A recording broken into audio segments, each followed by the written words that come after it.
صليت على إبراهيم اللهم بارك على محمد وعلى آل إبراهيم اللهم رب هذه الدعوة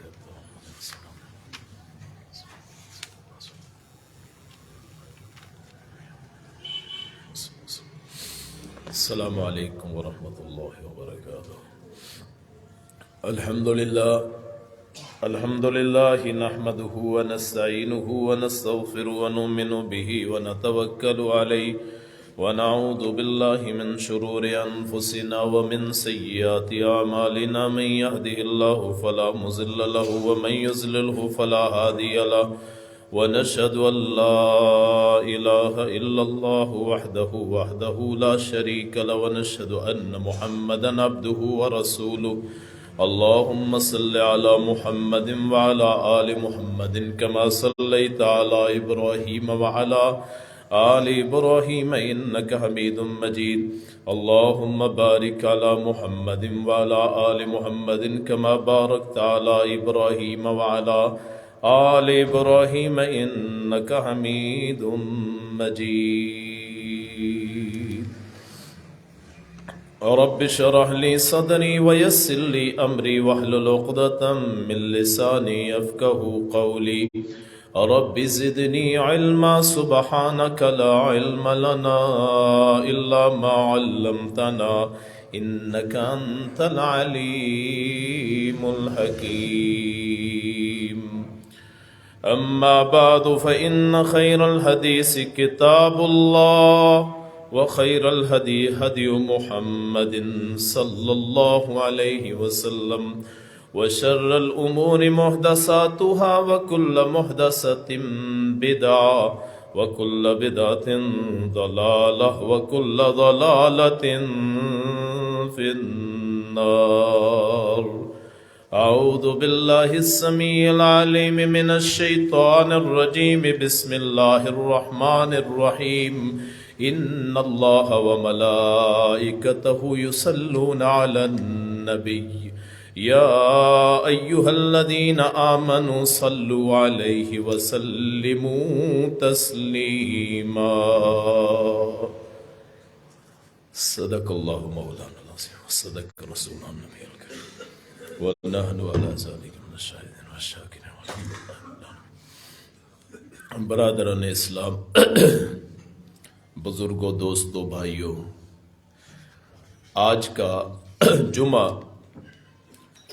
درود شریف پہ یعنی صلاۃ علی النبی صلی اللہ علیہ وسلم پڑھایا جائے گا. درود پاک، درود فارسی کا لفظ ہے، درود فارسی کا لفظ ہے، اصل ہے صلاۃ.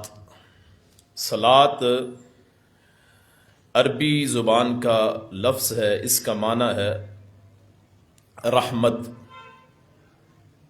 جس سے مسرت حاصل ہو، خوشی حاصل ہو. اس نماز کے لیے بھی صلاۃ بولا گیا، دعا کو بھی صلاۃ کہا گیا اور رحمت کو بھی صلاۃ کہا گیا. نبی کائنات صلی اللہ علیہ وسلم چونکہ کائنات کے لیے رحمت ہیں، ما ارسلناک الا رحمت للعالمین، تو ان کے اوپر جو تعریف ہے اس کو بھی صلاۃ کہا گیا. نعت یا صلاۃ یا تعریف، یہ سارے الفاظ اللہ کے رسول کے لیے استعمال ہوئے صلی اللہ علیہ وسلم. آپ کا حق ہر مومن پہ سب سے زیادہ ہے. النبی اولا بالمؤمنین من انفسہم، نبی کا حق مومنوں پر ان کی جانوں سے بھی زیادہ ہے، زیادہ حق رکھتے ہیں. ہمارے لیے اللہ اور اس کی رسول کی ذات ہی تو ہے، اس کے علاوہ کسی کی پرواہ کوئی نہیں. ہمارے لیے پیر و مرشد رہنما بھی حضرت رسول کریم ہیں صلی اللہ علیہ وسلم، اور بطور مسلمان ہم کسی اور شخصیت کے قائل نہیں ہیں. محبت تو ماں باپ سے بھی ہوتی ہے، اساتذہ سے بھی ہوتی ہے، اللہ کے نیک بندوں سے بھی ہوتی ہے، لیکن اطاعت جو ہے نا یا فرما برداری وہ صرف اللہ رسول کی. اللہ تعالیٰ چونکہ خالق ہے اور خالق ہونے کے لحاظ سے اللہ جیسا کوئی نہیں، پیدا کرنے کے لحاظ سے، اور مخلوق میں حضرت رسول اللہ جیسا کوئی نہیں. تعریف اللہ اور اس کے رسول کی ہے بس. باقی جتنی شخصیات ہیں کسی کی مدح ہو سکتی ہے، کسی کی مدح سرائی آپ تعریف کر سکتے ہیں، لیکن حمد اور صلات جو ہے یہ صرف اللہ اور اس کے رسول کا حق. اللہ کریم اپنے رسول پہ صلات بھیجتا ہے، رحمتیں نازل فرماتا ہے، اللہ کے فرشتے رحمتیں نازل فرماتے ہیں، اللہ کے نیک بندے اللہ کے رسول پہ تعریفیں کرتے ہیں. تو یہ صلات جو ہے یہ خاص ہے حضرت رسول اللہ صلی اللہ علیہ وسلم کے ساتھ.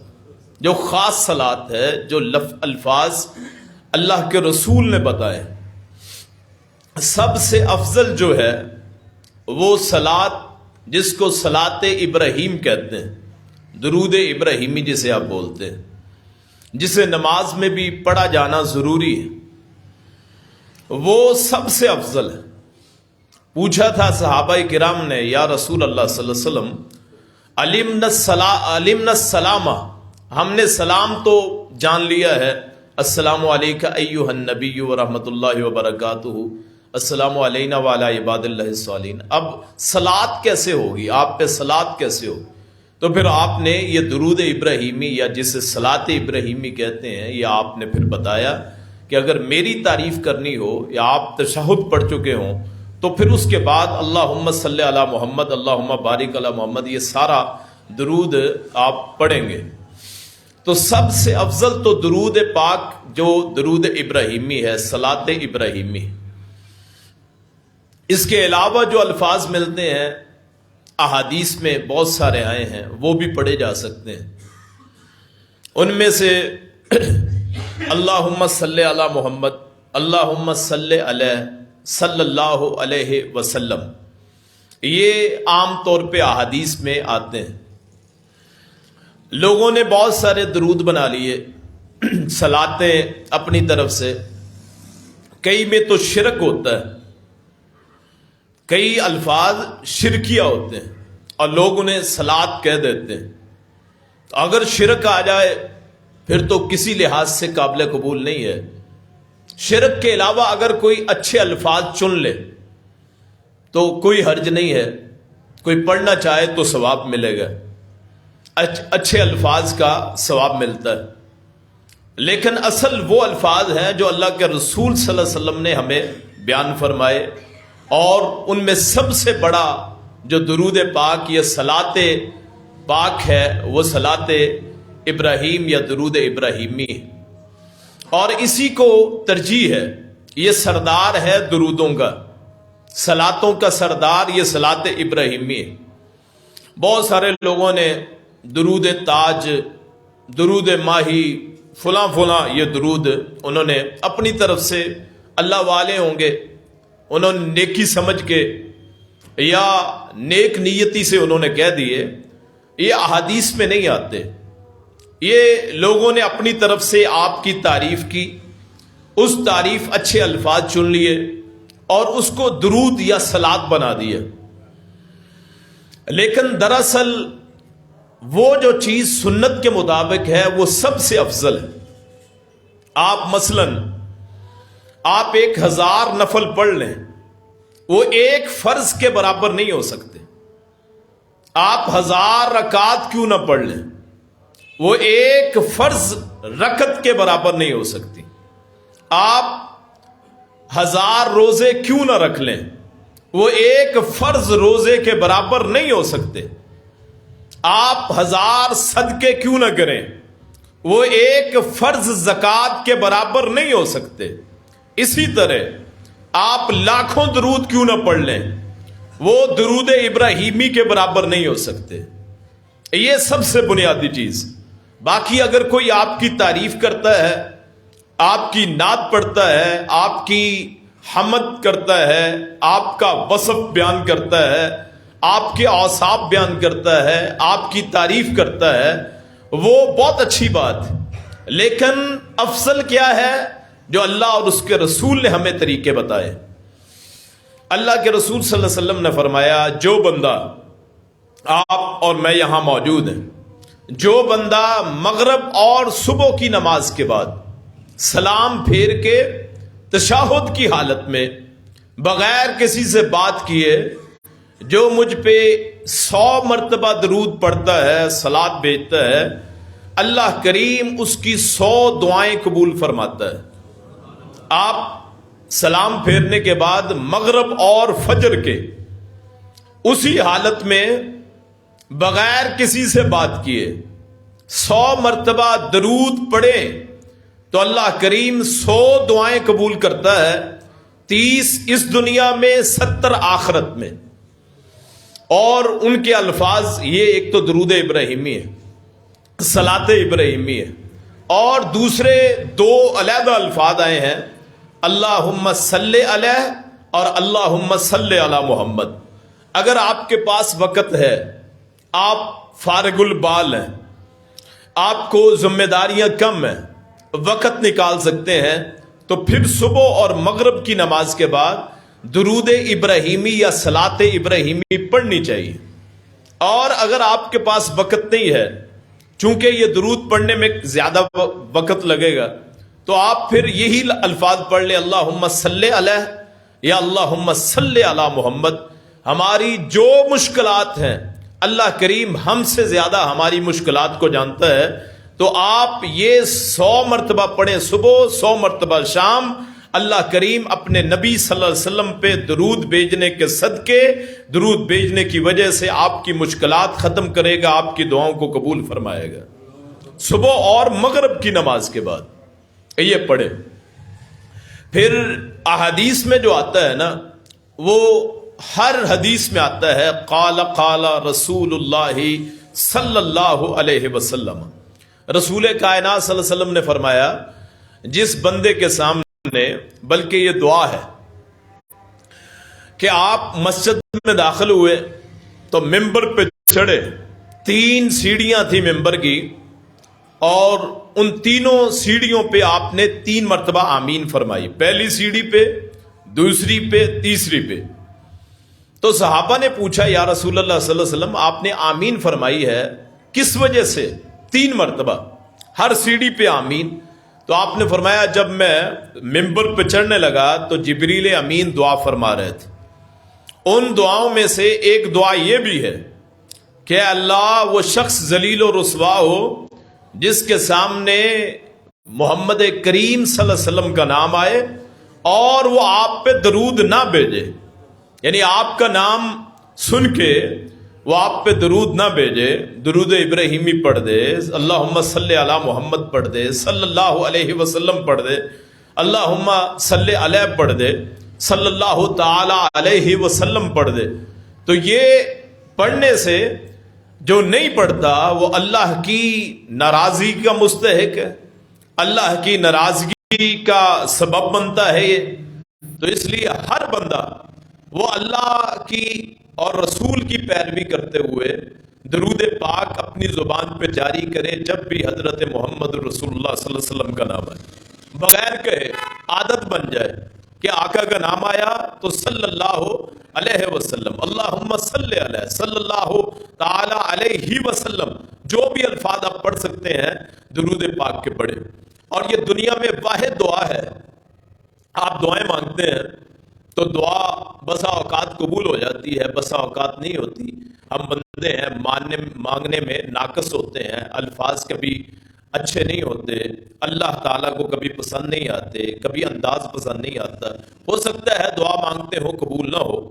تو آپ یہ درود پاک واحد ایک یہ چیز ہے جس میں اپنے لیے کچھ نہیں مانگتے، آپ اللہم صلی علی محمد صلی اللہ علیہ وسلم، اللہم صلی علی محمد وعلی آل محمد کما صلیت علی ابراہیم، اللہم بارک علی محمد وعلی آل محمد کما بارکت علی ابراہیم۔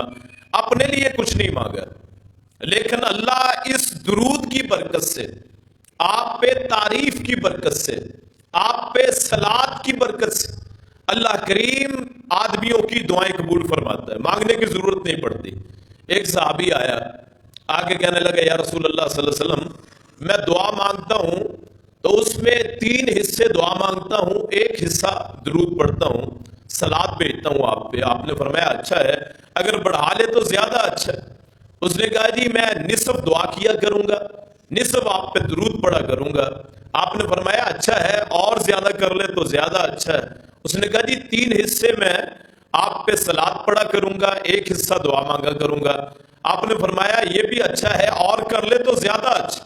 اس نے کہا جی میں صرف آپ پہ صلات پڑھا کروں گا، دعا میں ہاتھ اٹھا کے ضرورت میری ہے، مثلا مجھے رزق کی ضرورت ہے، مجھے صحت کی ضرورت ہے، مجھے عافیت کی ضرورت ہے، مجھے مشکلات سے نکلنے کا حل چاہیے، تو کچھ نہیں مانگا، اپنی کسی دعا کا تذکرہ نہیں کیا، اپنی کسی آرزو کو اللہ کے سامنے پیش نہیں کیا، کوئی درخواست، کوئی اپیل نہیں، صرف وہاں کے اللہم صلی علی محمد، اللہم صلی علی محمد، اللہم صلی علی محمد، صرف آپ پہ صلات پڑھتے رہے۔ اللہ کریم اس درود کی برکت سے، اس نے کہا جی میں ساری دعا میں صرف صلات پڑھا کروں گا، تو آپ نے فرمایا اللہ تجھے مانگنے کی ضرورت بھی محسوس نہیں ہونے دے گا، بغیر مانگے اللہ تیرے سارے کاموں کو پورا کر دے گا۔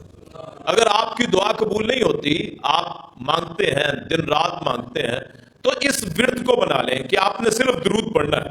آپ 5 منٹ مانگیں، 10 منٹ مانگیں، آدھا گھنٹہ، جو آپ لمبی لمبی دعائیں کرتے ہیں، اے اللہ مجھے رزق دے، اے اللہ مجھے عافیت دے، اے اللہ مجھے صحت دے، اے اللہ مجھے تندرستی دے، اے اللہ میری اولاد مجھے دے دے، اے اللہ میرے معاملات درست فرما، اے اللہ میرے گھر کے مسئلے ہیں، وہ سارے درست ہیں، مانگنا چاہیے۔ بندہ ہے، عاجز ہے، نوکر ہے، غلام ہے، نیچ ہے، کمی ہے، بالکل نیچا ہے، وہ اعلیٰ ذات ہے، مشرف ذات ہے، بالا ذات ہے، عرفہ ذات ہے، اس جیسی ذات کوئی نہیں، لازوال ہے، اس سے نہیں مانگیں گے وہ ناراض ہوتا ہے۔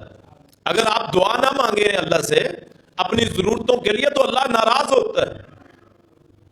میرا بندہ ہو کے مجھ سے نہیں مانگتا، وہیں آ کے آپ اپنا نہیں مانگیں گے، درود پاک پڑھیں گے اور یہی کلمہ اپنی زندگی میں لاگو کریں گے، اللہ کریم رسول کائنات کا فرمان، میری اور آپ کی بات نہیں ہے، آپ نے فرمایا بغیر مانگے اللہ تجھے عطا فرمائے گا۔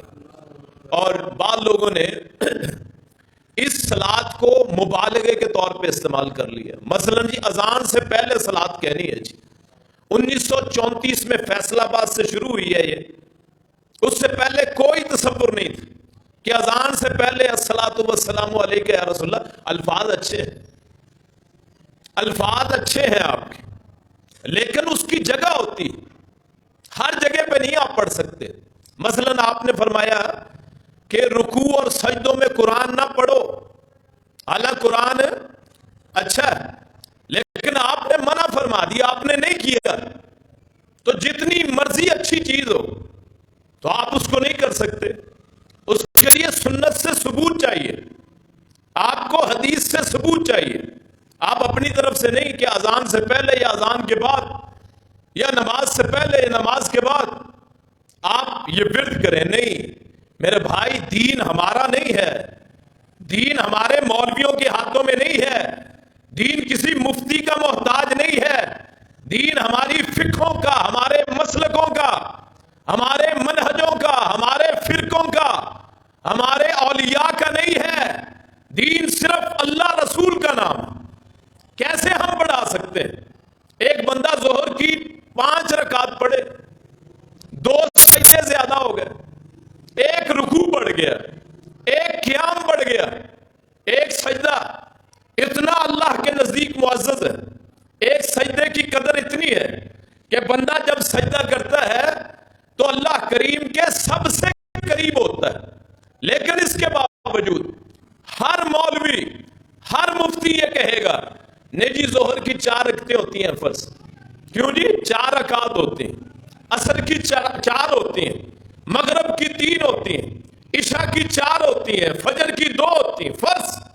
اگر کوئی کہے نہیں جی میں نے فجر کی 5 پڑھنی، کوئی کہے فجر کی میں نے 7 پڑھنی، کوئی کہے میں نے ظہر کی 8 پڑھنی، کوئی کہے ذرا میں نے 6 پڑھنی ہے عصر کی، کوئی کہے ذرا میں نے 9 پڑھنی ہے مغرب کی، کوئی کہے میں نے کمی بیشی کرنی ہے، ہر ایک فتویٰ لگائے گا۔ کیوں؟ اس نے تجاوز کیا اپنے اختیار سے۔ ہم پہ ہمارا یہ فرض ہے کہ جو اللہ نے بتا دیا، رسول نے بتا دیا، ہم وہی کریں گے، اس کے علاوہ نہیں کریں۔ آپ کسی اور موقع پہ پڑھ لیں، علیحدہ بیٹھ کے ورد کر لیں۔ کیوں بدعات کو فروغ دیا جاتا ہے؟ سنت رسول کو اللہ کے رسول نے فرمایا جہاں بدعت پھیل جائے وہاں سنت کم ہو جاتی۔ جہاں بدعت پھیل جائے، پہلے اذان سے پہلے اعوذ باللہ پڑھنی، بسم اللہ پڑھنی، درود پڑھنا، نہ کسی حدیث میں، نہ کسی کتاب میں، نہ قرآن مجید میں، اپنی طرف سے۔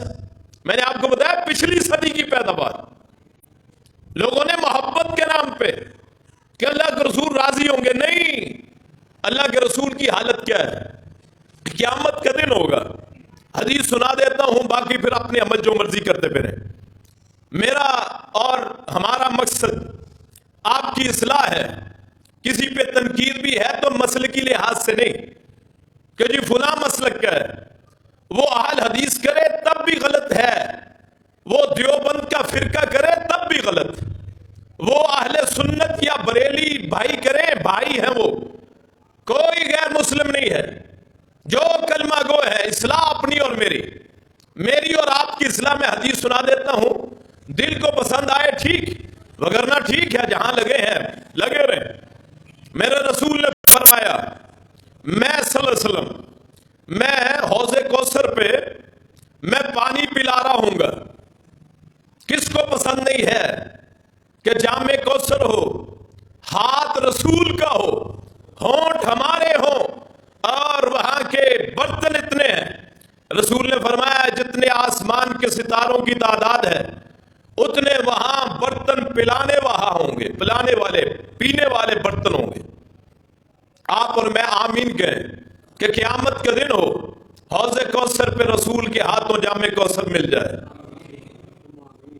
وہاں رسول نے فرمایا پانی پلا رہا ہوں گا، لوگ آئیں گے پانی پیتے جائیں گے، جو ایک مرتبہ پی لے گا اسے کبھی پیاس نہ لگے، جنت میں جائے گا۔ فرمایا کچھ لوگ آئیں گے، اعضاء چمکتے ہوں گے، ماتھوں پہ روشنی ہوگی، وہ ہاتھ چمک رہے ہوں گے، پاؤں چمک رہے ہوں گے، کیوں؟ وضو کرتے رہے، مسلمان، نمازی، حاجی، تہجد گزار۔ فرمایا جب میرے قریب آئیں گے میرے اور ان کے درمیان رکاوٹ حائل کر دی جائے گی، میں کہوں گا اللہم ہؤلاء اصحابی، اللہم ہؤلاء امتی، یہ میرے اصحاب ہیں، یہ میرے امتی ہیں۔ تو رسول کائنات نے فرمایا فرشتے کہیں گے یا اللہ کی طرف سے کہ انک لم تعلم ما احدثوا بعدک، اے پیغمبر آپ کو نہیں پتا انہوں نے آپ کے بعد نئی نئی بدعتیں بنا لی تھی۔ ہیں مسلمان، ہیں نمازی، ماتھے چمکنے والے، تو رسول وہ رحمت للعالمین، وہ شفیع المذنبین، وہ کائنات کے ساقی کوثر، شافع محشر، شفیع المذنبین، جو ہمارے اور آپ کے آقا و مولا، وہ کیا فرمائیں گے؟ سحقن سحقن لمن غیر بعدی، وہ شخص مجھ سے دور ہو جائے جس نے میرے بعد میرے دین کو بدل کے رکھ دی ہے۔ محبت کے نام پہ، عقیدت کے نام پہ، احترام کے نام پہ دین کو بدل دیا، رسومات نکال۔ تو یہ اذان سے پہلے، نہ اذان کے بعد، نہ اذان سے پہلے نہ اذان کے بعد، وہ طریقے جو ہم کرتے ہیں نہ قرآن میں ہے نہ حدیث میں، اپنی طرف سے، دین میں ان کی کوئی وقت نہیں ہے، دین میں ان کی کوئی گنجائش نہیں ہے۔ وہ دین محمد رسول اللہ کا نہیں ہو سکتا جو ہمارا بنایا ہوا، وہ تو فرشتہ آنا بند ہو گیا، جبریل اللہ کے رسول کے بعد کسی پہ نہیں آئے، آپ کے اہل بیت کے بھی اقوال دین نہیں ہیں۔ غور سے سنے، میں پورے وثوق سے، پورا چیلنج کے انداز میں، کہ دین صرف وہ ہے جو رسول اللہ کی زبان سے نکلا صلی اللہ علیہ وسلم، یا آپ کے اصحاب سارے اس پہ عمل کرتے رہے۔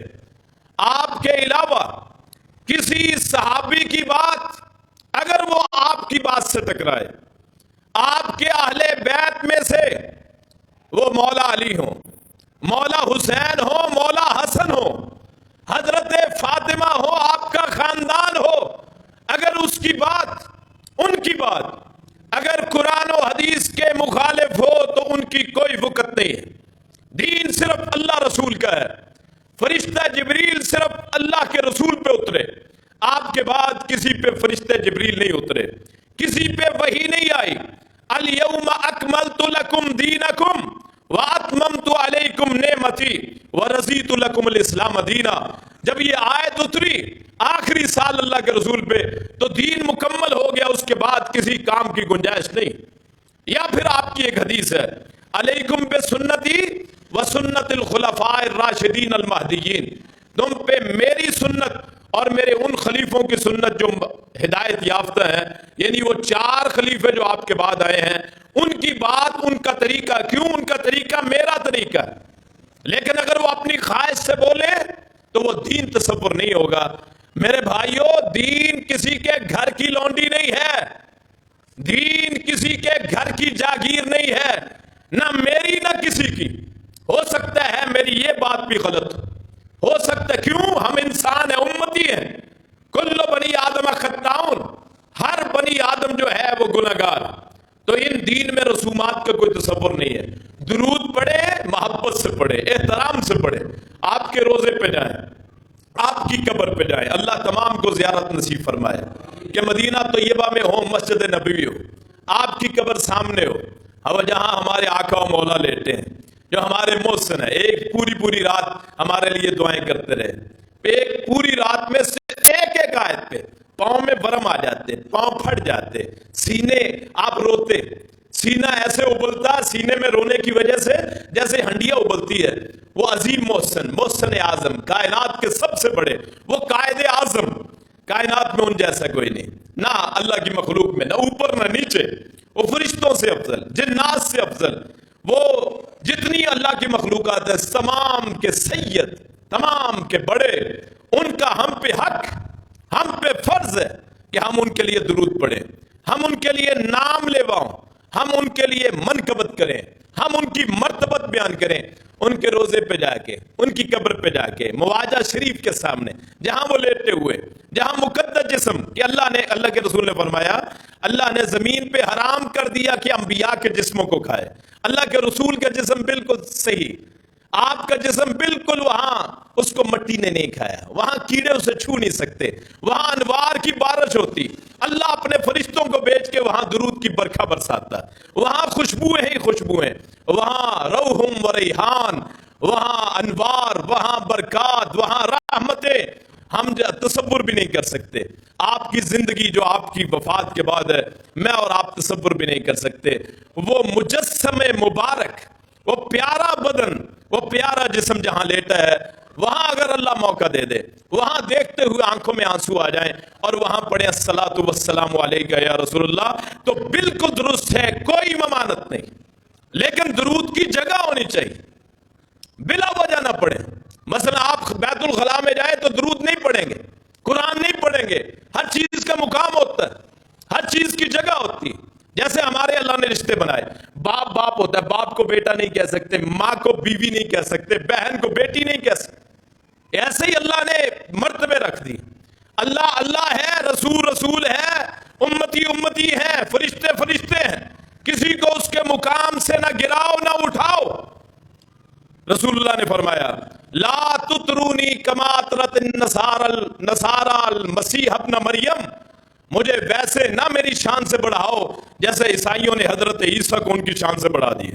کسی نے کہا بیٹا ہے، کسی نے کہا اللہ کا ہی رخ ہے، کسی نے کہا اللہ کا پرتو ہے، کسی نے کہا اللہ کا نور ہے۔ حضرت عیسیٰ کے بارے میں ان کی ماں کو اللہ کی بیوی بنا دیا۔ یہ آپ نے فرمایا مجھے ایسا نہ کرو، مجھے اللہ کا بندہ رہنے دو، انا عبداللہ وقولوا عبداللہ ورسول۔ یہ سب سے بڑا شرف، جب ہم کلمہ پڑھتے ہیں کتنی خوشی ہوتی ہے، اشہد ان لا الہ الا اللہ اشہد ان محمدا عبدہ ورسولہ۔ آپ کو آپ کے مقام تک کون پہنچ سکتا ہے؟ لیکن اپنی طرف سے ہمیں کس نے حق دیا ہے کہ ہم آپ کا مقام بڑھائیں؟ اور ہماری طرف سے نہ کم کرنے سے کم ہوگا، نہ بڑھانے سے بڑھے گا۔ اللہ نے اپنے رسول کا مقام معین کر دیا.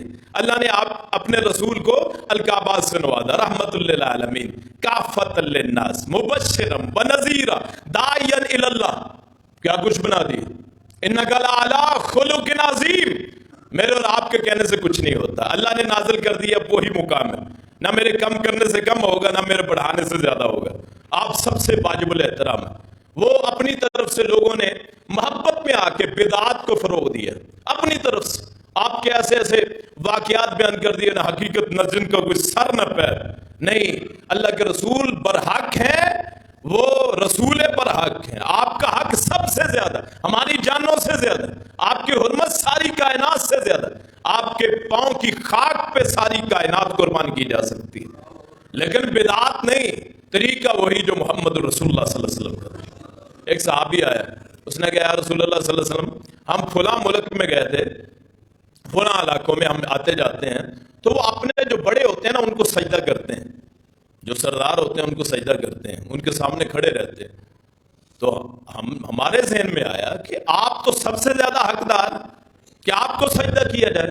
آپ نے فرمایا لا تفعلوا. صحابی سے پوچھا، اے صحابی اگر میں فوت ہو جاؤں، تو میری قبر کے پاس سے گزرے تو سجدہ کرے گا قبر کو؟ اس نے کہا نہیں کروں گا. آپ نے فرمایا لا تفعلوا، ایسے نہ کرو جو لوگ قبروں کو سجدہ کرتے. اسی حدیث میں فرمایا وہ بدترین مخلوق ہے کائنات میں. اولئک شرار الخلق. اور اللہ کے رسول نے لعنت فرمائی عقیدت کے نام پہ کسی کے سامنے جھکنا. لعن اللہ الیہود والنصارى اتخذوا قبور انبیائہم مساجدا. اللہ لعنت کرے یہودی عیسائیوں پہ جنہوں نے اپنے پیغمبروں کی قبروں کو سجدہ جاگ بنا لیا، سجدے کی جگہ بنا لیا. مسجد سے مراد کیا ہے؟ مسجد اسم ظرف سیگا، اس کا معنی ہے جہاں سجدہ کیا جائے. سجدہ کرنے کا وقت یا جگہ بلڈنگ بنانے سے کچھ نہیں ہوتا. جہاں آپ سجدہ کرتے ہیں وہ آپ کی مسجد ہے. رسول اللہ نے فرمایا جعلت لی الارض مسجدا وطہورا، میرے لیے ساری زمین کو مسجد اور پاکیزگی والی بنا دیا گیا. جہاں میں جاؤں پانی نہ ملے تیمم کر کے میں طہارت کر لوں، جہاں میں چاہوں اپنے ذمہ دارے میں وہاں نماز پڑھ لوں. تو مسجد کا معنی ہے سجدے والی جگہ، باقاعدہ بلڈنگ کی ضرورت نہیں ہے. رسول نے فرمایا اللہ لعنت کری یہودیوں اور عیسائیوں پر جنہوں نے اپنے نبیوں کی قبروں کو سجدہ گاہ بنا لیا، سجدے کیے. تو ہم اپنے رسول کا اکرام کرتے ہیں، رسول کا احترام کرتے ہیں، رسول سے بڑھ کے کوئی نہیں، لیکن ان کو سجدہ نہیں. سجدہ صرف اللہ کو روا ہے، بدعات نہیں، سنت. ہر بدعت کا خاتمہ چاہے جتنی اچھی کیوں نہ ہو، حتیٰ کہ آپ کو کرنے والا وہ نورانی چہرہ کیوں نہ نظر آتا ہو، وہ خانہ کعبہ کا امام کیوں نہ ہو، اگر وہ بات اللہ رسول سے ہٹ کے ہے تو اس کی کوئی وقت نہیں ہے. اسی طرح یہ درود کا مسئلہ ہے. آپ اپنی مرضی سے جتنی مرضی منقبت کریں، لیکن اس کو دین کا حصہ نہ سمجھیں. آپ کے بارے میں جو مرضی پڑھیں، بلغ العلا بکمالہ، اس طرح کے اشعار پڑھیں، یہ سارے آپ پڑھ سکتے ہیں، کوئی مسئلہ نہیں، لیکن یہ دین نہیں ہے، یہ دین کا حصہ نہیں. نہ اس کو دین سمجھا جائے. دین وہ ہے جو محمد رسول اللہ نے بتایا صلی اللہ علیہ وسلم. تو درود میں بھی مبالغہ کوئی مسئلہ نہیں. آپ ہر وقت درود پڑھیں، آپ وظیفہ بنا لیں اپنی دعاؤں کے لیے، اپنے استغفار کے لیے. اللہ تعالیٰ نے فرمایا اپنے نبی پہ درود بھیجو، سلام بھیجو، کوئی حرج نہیں ہے. ہم آپ کے پاس جائیں، یا آپ رسول اللہ نے فرمایا کوئی شخص میری یاد میں مجھے خواب میں دیکھ لیتا ہے، گویا اس نے مجھے حقیقت میں دیکھا ہے. کتنے لوگ ہیں جن کو رسول کی زیارت ہوتی ہے. بعض لوگ تو اپنے اس کو شہرت کا ذریعہ بناتے ہیں، جی فلاں درود پڑھو، فلاں چیز پڑھو تو آپ کی زیارت ہوتی ہے. نہیں، یہ اللہ کی عطا ہے. اللہ کسی کو بھی عطا کر دے کہ رسول کی زیارت ہو جائے. فرمایا جس نے مجھے دیکھا ہے نا خواب میں، تو وہ اس نے مجھے حقیقت میں دیکھا. شیطان میری صورت نہیں بنا سکتا. رسول اگر کسی کو نظر آ جائے خواب میں تو بہت بڑی بات، بڑا یہ اخیر ہے، یہ شہرت کا یا رفعیت کا، بلندی کا سب سے بڑا زینہ ہے کسی کو رسول کی زیارت ہو جائے. ہم تو سوچتے ہیں وہ صحابہ جو آپ کو برسوں دیکھتے رہے، آپ کے چہرے کو دیکھتے رہے اور آپ پہ درود سامنے بھیجتے رہے. آپ خود بھی یہ درود پڑھتے تھے. مثلا درود ابراہیمی سب سے پہلے کس نے پڑھا ہے؟ اللہ کے رسول صلی اللہ علیہ وسلم نے. تو آپ کس پہ پڑھتے تھے؟ رسول پاک پہ، اپنے رسول ہونے پہ. دین سے جب نبوت نہیں اتری تھی، نبی نہیں بنے تھے، آپ نہیں پڑھتے تھے. کب پڑھا ہے؟ جب آپ نبی بن گئے. تو ذات محمد صلی اللہ علیہ وسلم وہ باعث اکرام ہے، اس سے بڑھ کے ہے کہ آپ پہ درود بھیجا جائے. وہ ہے رسالت کا مقام کہ رسول ہونے کے لحاظ سے درود، آپ سے محبت. بعض لوگوں نے رسالت اور ذات کو علیحدہ کر لی کہ جی ذات اور رسالت، اور رسالت کو چھوڑ دیا، ذات کو پکڑ لیے. رسالت کو چھوڑ دیا، ذات کو پکڑ لیے. بہت متنازع موضوع ہے، بیان کریں بہت سارے مسئلے کھڑے ہو جائیں گے. اس لیے میں نہیں چاہتا کہ یہاں ایسی بحثیں شروع ہو جائیں. ہمارا مقصد ہے اصلاح کرنا، مقصد ہے اصلاح کرنا. تو میرے کہنے کا مقصد یہ ہے، آپ درود پاک کسی بھی سیغے میں پڑھ سکتے ہیں، آپ رسول کی تعریف کسی بھی لحاظ سے کر سکتے ہیں، لیکن اس کو سنت نہیں کہیں گے، مسنون نہیں کہیں گے. مسنون وہ ہے جو الفاظ آپ سے آئے وہ پڑھے، کوئی حرج نہیں ہے. ہر وقت پڑھے، ہر دعا میں پڑھے، لازم کر لیں. قیامت کا دن ہوگا، رسول نے فرمایا صلی اللہ علیہ وسلم، من صلی علیہ واحدۃ صلی اللہ علیہ عشر صلوات، جس نے مجھ پہ ایک مرتبہ درود بھیجا، اللہ نے اس پہ 10 رحمتیں نازل فرمائیں، 10 گناہ معاف ہوئے، 10 نیکیاں ملی. کتنا مقدس عمل ہے، کتنا بابرکت عمل ہے. آدمی فارغ بیٹھا ہے، علیحدہ بیٹھا ہے، تو وہاں تسبیح درود پاک کی پڑھ لے، وہاں الفاظ استعمال کرے، اللہ خوش ہوتا ہے. رسول اللہ نے فرمایا صلی اللہ علیہ وسلم، جب کوئی بندہ مجھ پہ درود بھیجتا ہے نا، تو اللہ اس درود کو مجھ پہ پہنچاتا ہے. فرمایا جمعے کے دن خاص طور پہ جب درود کوئی پڑھتا ہے نا، تو وہ درود مجھ پہ پہنچایا جاتا ہے. ایک حدیث میں آتا ہے کہ آپ پہ ہر روز 70,000 فرشتے اترتے ہیں جو آپ پہ درود پڑھتے ہیں. صبح شام 70,000 فرشتے جو آپ پہ صلی اللہ علیہ وسلم پہ درود بھیجتے ہیں. تو کتنا مقدس وہ جگہ ہوگی. اور دنیا میں 2 ہی تو جگہ ہیں، ایک خانہ کعبہ ہے اور ایک روضہ رسول ہے، جہاں رسول مدفون ہے. خانہ کعبہ جیسا بھی کوئی جگہ نہیں ہے، اور جہاں رسول لیٹے ہوئے ہیں ویسی جگہ بھی کوئی نہیں ہے. اللہ پاک ہمیں زیارت نصیب فرمائے. تو وہ درود پاک کے سب سے زیادہ حقدار تعریف کے اللہ ہے، تعریف ثنا کی، اور اس کا رسول ہے.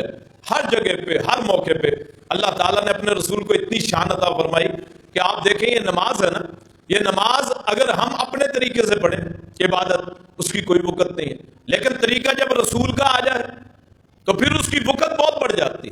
مثلا سجدہ جو ہے وہ جھکنے کو کہتے ہیں کہ ماتھا آپ زمین پہ رکھ لیں، ماتھا زمین پہ رکھ لیں، اور طریقہ رسول کا اختیار ہو تو اس کو اللہ شریعت بنا دیتا ہے. رکوع صرف جھکنے کو کہتے ہیں، لیکن جیسا اللہ کے رسول نے بتایا صلی اللہ علیہ وسلم، وہ دین کا حصہ بنا دیا کہ اللہ کو اپنے رسول کا ہر عمل پسند، تو حقدار ہیں. اور آخر میں جب آپ تشہد پڑھ لیتے ہیں تو ہمارے نزدیک، میں اپنے نزدیک سمجھتا ہوں، بعض لوگ سمجھتے ہیں جی تشہد کے بعد نماز ختم ہو جاتی ہے. نہیں، جب درود پڑھے رسول کائنات صلی اللہ علیہ وسلم پہ، اللہ اس کو قبول و منظور فرماتا ہے. رسول اللہ صلی اللہ علیہ وسلم نے فرمایا جب تم میں سے کوئی تشہد پڑھ لے، پھر مجھ پہ درود بھیجے، اور اس کے بعد جو دعا مانگے، جو دل میں آئے، آپ لمبا تشہد کر لیں، اس میں بھی درود پڑھتے جائیں. آپ تشہد پڑھ لیا، اگلی دعائیں جو مانگنی ہے اپنے لیے، اللہم انی اعوذ بک من عذاب القبر اعوذ بک من عذاب جہنم، اس کی جگہ آپ درود ہی پڑھتے رہیں. یعنی ہم سمجھتے ہیں، میں جن کو لوگ منکر کہتے ہیں، ہمیں لوگ منکر کہتے ہیں، ہمیں لوگ گستاخ کہتے ہیں، میرے نزدیک، ہمارے نزدیک وہ نماز ہی مکمل نہیں ہوتی جس میں درود پاک نہ پڑھا جائے. کیوں؟ جہاں اللہ کا ذکر ہو، رسول کا ذکر ہوتا ہے، تو ہمارے نزدیک وہ بھی ہے. پھر آپ اپنے عام وظائف میں یہ اس کو شامل کریں.